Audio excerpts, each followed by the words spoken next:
അസ്സലാമലൈക്കും welcome back to my channel. അപ്പോൾ ഇന്ന് ചെറിയൊരു ഫ്രൈഡ് റൈസിൻ്റെ റെസിപ്പിയാണ്. Fried rice made with my brother. അപ്പോൾ അവന് ഹൈദരാബാദ് കേട്ടോ വർക്ക് ചെയ്യുന്നത്. അപ്പോൾ ഹൈദരാബാദിൽ നിന്ന് വന്നിട്ട് 3 ദിവസമായി. അപ്പോൾ പെരുന്നാളിൻ്റെ തലേന്ന് നടന്നിട്ട് വന്നത്. അപ്പോൾ അങ്ങനെ ഇന്ന് അവിടുത്തെ ഹൈദരാബാദി സ്പെഷ്യൽ ഫ്രൈഡ് റൈസിൻ്റെ റെസിപ്പിയാണ് ഗൈസ് ഇന്ന് നമ്മൾ അപ്ലോഡ് ചെയ്യാൻ പോകുന്നത്. അപ്പോൾ ഒരു കുഞ്ഞു വീഡിയോ ആണേ. ഒരുപാട് എന്താ പറയുക, നമ്മൾ റെസ്റ്റോറൻറ്റ് സ്റ്റൈൽ ഒന്നല്ല, സിമ്പിളായിട്ടുള്ള ഒരു ഫ്രൈഡ് റൈസിൻ്റെ റെസിപ്പി. അപ്പോൾ നമുക്ക് കാണാം. അപ്പോൾ ഗൈസ് ആദ്യം ഞാൻ ഫ്രൈഡ് റൈസ് ഉണ്ടാക്കാൻ വേണ്ടിയിട്ട് ഇവിടെ 2.5 കപ്പ് നമ്മളെ ബസുമതി റൈസ് ഉണ്ടാക്കാം, അതെടുത്തിട്ടുണ്ട്. ഇത് വൈറ്റ് ബസുമതി റൈസാണ്. അപ്പോൾ 2.5 കപ്പ് എടുത്തിട്ടുണ്ട്.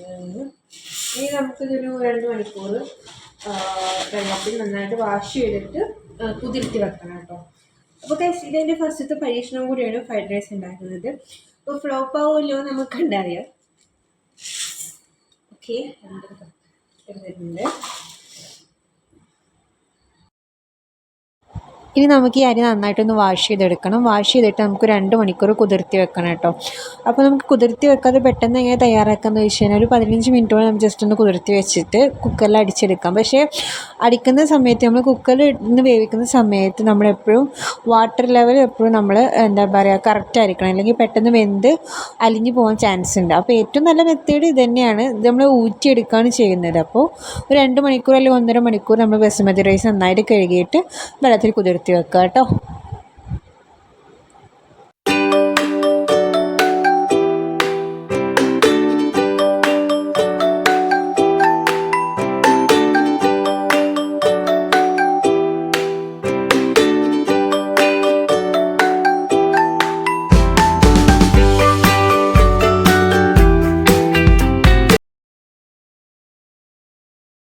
ഇനി നമുക്ക് അടുത്തത് വേണ്ടതാണ് ക്യാപ്സിക്കം.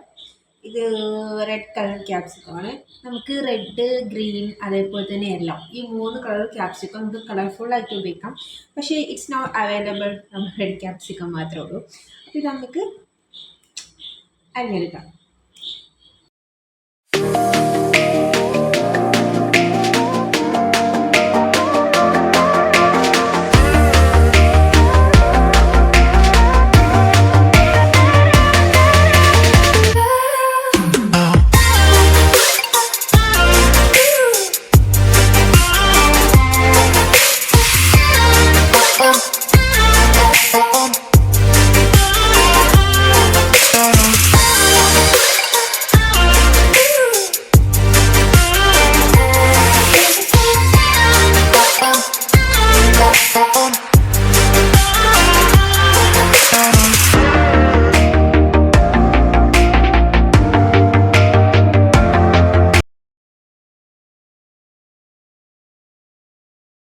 ഇപ്പോൾ നമ്മളങ്ങനെ ക്യാപ്സിക്കും ക്യാരറ്റും കട്ട് ചെയ്ത് വെച്ചിട്ടുണ്ട്.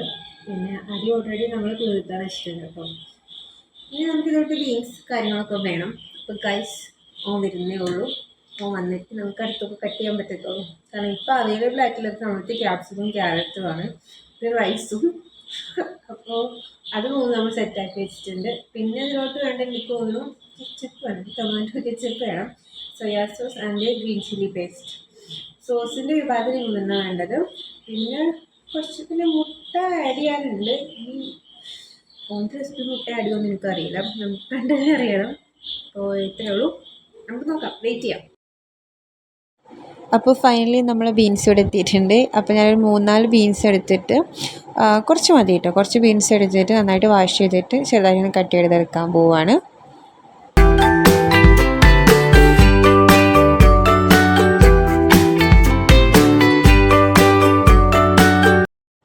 അടുത്തായിട്ട് ചിക്കൻ നമുക്ക് ഫ്രൈ ചെയ്തെടുക്കണം. അത് ഞാൻ ചിക്കൻ മാഗ്നേറ്റ് ചെയ്തിട്ട് 1 മണിക്കൂർ വെച്ചിട്ടുണ്ടായിരുന്നു കേട്ടോ. അത് നമ്മൾ നോർമൽ ചിക്കൻ ഫ്രൈഡ് മസാല വെച്ചിട്ടാണ് നമ്മൾ വെച്ചിട്ടുള്ളത്.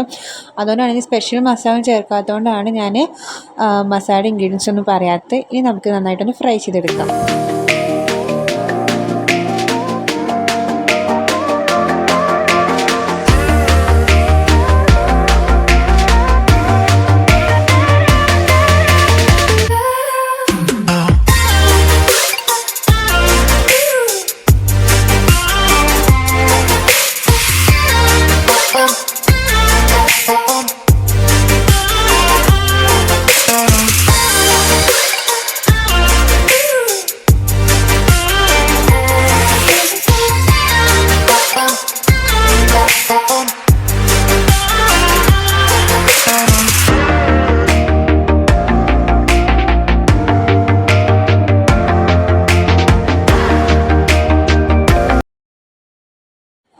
ഇനി അടുത്തതായിട്ട് നമ്മൾ ഫ്രൈഡ് റൈസിലേക്കുള്ള റൈസ് കുക്ക് ചെയ്തെടുക്കണം.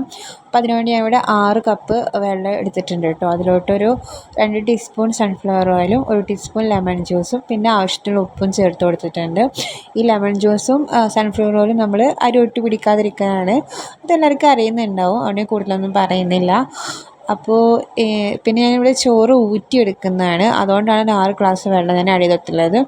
നമ്മൾ വറ്റിച്ച് വെക്കുന്നതിനെക്കാട്ടിലും ഫ്രൈഡ് റൈസ് എനിക്ക് ഊറ്റിയെടുക്കുമ്പോഴാണ് ടേസ്റ്റ് കൂടുതലായിട്ട് തോന്നിയിട്ടുള്ളത് കേട്ടോ. പിന്നെ ബ്രദറും അത് തന്നെ പറഞ്ഞത്, അവിടെയൊക്കെ ഉണ്ടാക്കുമ്പോൾ ഊറ്റിയെടുക്കാറെന്ന് പറഞ്ഞു. അപ്പോൾ നമുക്ക് തയ്യാറാക്കി നോക്കാം.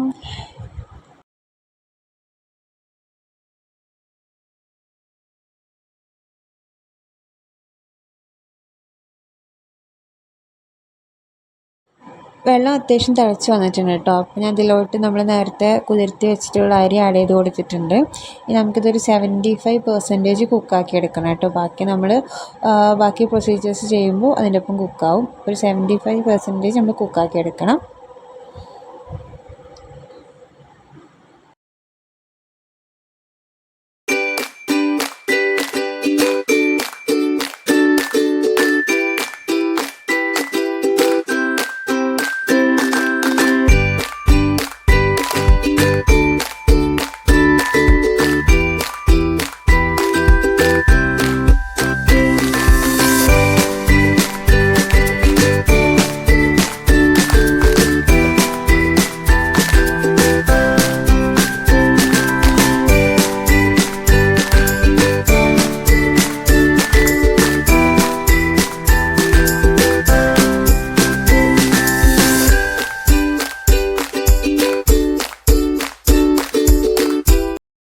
അപ്പോൾ ലാസ്റ്റ് മിനിറ്റ് പ്രിപ്പറേഷന് വേണ്ടി ഞാനിവിടെ നമ്മൾ റൈസ് ഓൾറെഡി കുക്ക് ചെയ്ത് വെച്ചിട്ടുണ്ട്. പിന്നെ ഫ്രൈഡ് ചെയ്തിട്ടുള്ള ചിക്കന് നല്ല സ്മോൾ പീസസായി കട്ട് ചെയ്ത് വെച്ചിട്ടുണ്ട്. പിന്നെ 2 മുട്ട ഓംലേറ്റ് അടിച്ചിട്ടുണ്ട് കേട്ടോ. ഇത് സവാളയും ചില്ലിയൊന്നും ആഡ് ചെയ്യാതെ നമ്മൾ ജസ്റ്റ് ഒന്ന് ഓംലേറ്റ് അടിച്ചിട്ട് എടുത്തതാണ്. കട്ട് ചെയ്തിട്ട് എടുത്തിട്ടുള്ളത് ചെറിയ പീസസ് ആക്കിയിട്ട്. ഇത് നമുക്ക് പ്രിപ്പറേഷൻ തുടങ്ങാം. പാൻ ചൂടാക്കാൻ വെച്ചിട്ടുണ്ട്. അതിലോട്ട് 2 ടീസ്പൂൺ സൺഫ്ലവർ ഓയിൽ ആഡ് ചെയ്തിട്ടുണ്ട് കേട്ടോ. സൺഫ്ലവർ ഓയിൽ അല്ലെങ്കിൽ നിങ്ങൾക്ക് ഒലിവ് ഓയിൽ യൂസ് ചെയ്യാം കേട്ടോ. രണ്ടും നല്ല ഫ്ലേവർ കിട്ടും. ഇനി നമുക്ക് ഈ സൺഫ്ലവർ ഓയിൽ പാനിൻ്റെ എല്ലാ ഭാഗത്തോട്ടൊന്ന് സ്പ്രെഡ് ചെയ്ത് കൊടുക്കണം. കാരണം നമ്മൾ ഈ ഓയിൽ ചൂടായതിന് ശേഷം നമ്മൾ റൈസ് ആഡ് ചെയ്ത് കൊടുക്കുകയാണ് ചെയ്യുന്നത്. അപ്പോൾ റൈസിൻ്റെ എല്ലാ ഭാഗത്തേക്കും ഇതെത്തണമെങ്കിലും പിന്നെ റൈസ് അടി പിടിക്കാതിരിക്കാൻ വേണ്ടിയിട്ടാണ് നമ്മൾ ഓയിൽ സ്പ്രെഡ് ചെയ്ത് കൊടുക്കുന്നത്. അപ്പോൾ ഓയിൽ ചെറുതായിട്ട് ഹീറ്റായി വന്നിട്ടുണ്ട്. ഓയിൽ അധികം ഓവറായിട്ട് ഹീറ്റ് ആവേണ്ട, ചെറുതായിട്ട് ഹീറ്റായി തന്നെ നമുക്ക് റൈസ് ആഡ് ചെയ്ത് കൊടുക്കാം കേട്ടോ. അല്ലെങ്കിൽ നമ്മൾ റൈസ് പെട്ടെന്ന് അടി പിടിക്കും ഓവർ ഹീറ്റായി കഴിഞ്ഞാൽ. കാരണം ഓൾറെഡി കുക്ക് ചെയ്തിട്ടുള്ള റൈസല്ലേ. പിന്നെ ഫ്ലെയിം എപ്പോഴും സിമ്മിലാവാൻ ശ്രദ്ധിക്കുക. ഇനി കട്ടകളൊക്കെ കുറച്ച് നന്നായിട്ടൊന്ന് മിക്സ് ചെയ്ത് കൊടുക്കാം കേട്ടോ. ഓയിൽ റൈസിൻ്റെ എല്ലാ ഭാഗത്തും എത്തണം. ഇനി അതിലോട്ട് ഡാർക്ക് സോയാ സോസാണ് ആഡ് ചെയ്ത് കൊടുക്കുന്നത്. സോയാ സോസ് 2 ഡാർക്കും ഉണ്ട്, മറ്റെനിക്ക് തോന്നുന്നു നമ്മൾ നോർമലായിട്ട് സോയാ സോസ് ഉണ്ട്. അപ്പോൾ ഇത് ഡാർക്ക് സോയാ സോസാണ്. ഇതൊരു 1.5 ടീസ്പൂൺ ആഡ് ചെയ്ത് കൊടുത്തിട്ടുണ്ട്. നമുക്ക് റൈസിൻ്റെ എല്ലാ ഭാഗത്തും സോസൊന്ന് ആഡ് ചെയ്തിട്ട് അത് മിക്സ് ചെയ്തെടുക്കാം. ഇനി ഇവിടെ അടുത്തായിട്ട് ആഡ് ചെയ്ത് കൊടുക്കുന്നത് ചില്ലി സോസാണ്. അല്ലെങ്കിൽ ചില്ലി പേസ്റ്റ് ആയാലും കുഴപ്പമില്ല, സോസ് ആയാലും കുഴപ്പമില്ല കേട്ടോ. ഇവിടെ ഞാൻ കടയിൽ നിന്ന് മേടിക്കാൻ കിട്ടുന്ന ചില്ലി സോസാണ് ഞാൻ ഇനി ആഡ് ചെയ്ത് കൊടുക്കാൻ പോകുന്നത്. അപ്പോൾ ഞാൻ മിക്ക വീഡിയോസിലും കണ്ടിട്ടുള്ളത് നമ്മൾ ആദ്യം സോസും വെജിറ്റബിൾസൊക്കെ ഇട്ട് കുക്ക് ചെയ്തതിന് ശേഷമാണ് റൈസ് ആഡ് ചെയ്ത് വെക്കുന്നത്. പക്ഷേ എൻ്റെ ബ്രദർ പറഞ്ഞു ഹൈദരാബാദൊക്കെ നമ്മൾ ആദ്യം റൈസ് ഇട്ടതിന് ശേഷമാണ് ബാക്കിയുള്ള പ്രിപ്പറേഷൻസൊക്കെ ചെയ്യാറുള്ളത്. അപ്പോൾ എനിക്ക് അങ്ങനെ ട്രൈ ചെയ്ത് വെക്കാം. ഇനി അടുത്തായിട്ട് ഞാനിവിടെ ടൊമാറ്റോ സോസ് ആഡ് ചെയ്ത് കൊടുക്കാം കേട്ടോ. ഇത് സോസാണ്. നമുക്ക് കെച്ചപ്പും സോസും ഏതാണെങ്കിൽ ഇഷ്ടമെന്ന് വെച്ചാൽ നമുക്ക് ആഡ് ചെയ്ത് കൊടുക്കാം. രണ്ടിനും ഏകദേശം ഒരു ഫ്ലേവറായിട്ട് എനിക്ക് തോന്നിയിട്ടുള്ളത്. ഇവിടെ സോസ് ആഡ് ചെയ്ത് കൊടുത്തിട്ടുണ്ട്. ഇത് നമുക്ക് നന്നായിട്ട് മിക്സ് ചെയ്തെടുക്കാം. നമ്മൾ എന്ത് സോസും കാര്യങ്ങളും മിക്സ് ചെയ്യുന്ന സമയത്ത് റൈസ് നന്നായി പിടിക്കാൻ വേണ്ടി നന്നായിട്ടൊന്ന് മിക്സ് ചെയ്ത് കൊടുക്കണം. ഇല്ലെങ്കിൽ റൈസിൽ ആ ഫ്ലേവർ കിട്ടില്ല കേട്ടോ. പിന്നെ സോൾട്ട് നമ്മൾ ഓൾറെഡി റൈസ് കുക്ക് ചെയ്തപ്പോൾ നമ്മൾ ആഡ് ചെയ്ത് കൊടുത്തിട്ടുണ്ട്. ഇനി ജസ്റ്റ് ഒന്ന് കുറവുണ്ടെങ്കിൽ നമുക്ക് ഈ സമയത്തൊന്ന് ആഡ് ചെയ്ത് കൊടുക്കാം കേട്ടോ. ഇനി അതിലോട്ട് ഒരു 1/2 ടീസ്പൂൺ വിനാഗിരിയാണ് യൂസ് ചെയ്യുന്നത് കേട്ടോ. വിനെഗർ, നമ്മൾ പറയുന്ന വിനെഗറാണ് യൂസ് ചെയ്തിട്ടുള്ളത്. ഇനി അതുകൂടി ഒന്ന് നമുക്ക് മിക്സ് ചെയ്തെടുക്കാം. അപ്പോൾ ഇത് ഞാൻ ആദ്യമായിട്ടാണോ റൈസ് ആദ്യം ഇട്ടിട്ട് പിന്നെ ബാക്കി ഇൻഗ്രീഡിയൻസൊക്കെ ചെയ്ത് നോക്കുന്നത്. ടേസ്റ്റ് ഉണ്ടെങ്കിൽ തീർച്ചയായും നിങ്ങൾ ട്രൈ ചെയ്ത് നോക്കാം. ഇനി നമ്മൾ കട്ട് ചെയ്തിട്ടുള്ള വെജിറ്റബിൾസൊക്കെ ആഡ് ചെയ്ത് കൊടുക്കാം. ക്യാപ്സിക്കം, ബീൻസ്, ക്യാരറ്റ്, ഈ 3 വെജിറ്റബിൾ ഞാൻ എടുക്കുന്നുള്ളൂ, ഓവറായിട്ടൊന്നും എടുക്കുന്നില്ല. നമുക്ക് നന്നായിട്ട് ആഡ് ചെയ്തിട്ട് മിക്സ് ചെയ്തെടുക്കാം കേട്ടോ. അപ്പോൾ അവൻ പറയുന്നത് എന്താ വെച്ചാൽ, അപ്പോൾ ഞാൻ ചോദിച്ചു വെജിറ്റബിൾ കുക്ക് ആവുമെന്ന്. അപ്പോൾ അവൻ പറയുന്നത് നമ്മൾ സിമ്മിൽ വെച്ച് ചെയ്യുന്ന സമയത്ത് വെജിറ്റബിൾ കുക്ക് ആവും എന്നാണ് പറയുന്നത് കേട്ടോ. അപ്പോൾ കുക്ക് ആവില്ല എന്നൊരു ടെൻഷനൊന്നും വേണ്ട. അപ്പോൾ ഞാൻ ട്രൈ ചെയ്ത് നോക്കിയ സമയത്ത് നന്നായിട്ട് കുക്കായി വന്നിട്ടുണ്ട്.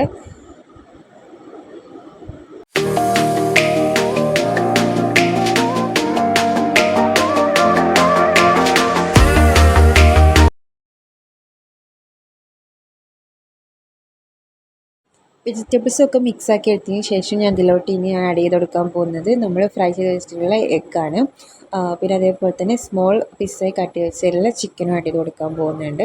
ഇനി നമുക്ക് വേറെ ഇൻഗ്രീഡിയൻസ് ഒന്നും ആഡ് ചെയ്ത് കൊടുക്കാനില്ല, ജസ്റ്റ് ഇത്രേ നമ്മൾ ആഡ് ചെയ്ത് കൊടുക്കുന്നുള്ളൂ. നമ്മൾ നന്നായിട്ട് മിക്സ് ആക്കിയതിന് ശേഷം ഒരു 5 മിനിറ്റ് നമ്മൾ സിമ്മിലിട്ടിട്ട് അടച്ച് വെച്ചൊന്ന് കുക്ക് ചെയ്തെടുക്കാൻ പോവുകയാണ്. അപ്പോൾ നമ്മൾ വെജിറ്റബിൾസും ചിക്കനും എഗ്ഗൊക്കെ ഓൾറെഡി നമ്മൾ കുക്കാക്കിയിട്ടുണ്ടല്ലോ. ഇനി വെജിറ്റബിൾസ് മാത്രമേ കുക്കാറുള്ളൂ. അപ്പോൾ ഓൾറെഡി അത് കുക്കാക്കി കിട്ടും കേട്ടോ. നമുക്ക് നന്നായിട്ടൊന്ന് മിക്സ് ആക്കിയിട്ട് കുക്ക് ചെയ്തെടുക്കാം.